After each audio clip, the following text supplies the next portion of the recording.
Назарбаевтың өзінен де комментарий алуға аракет қылдық. Тұтынған үйіне болған келіппенен келіп атқысыменен келіне.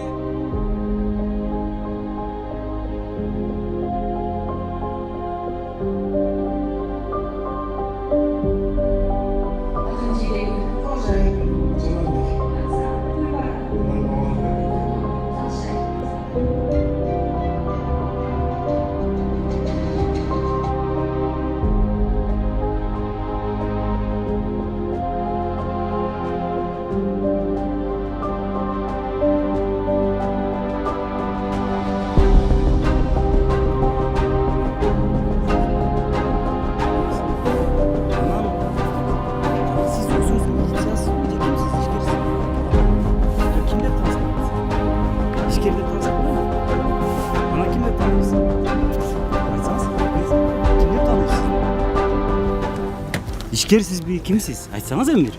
Adam öyle mi?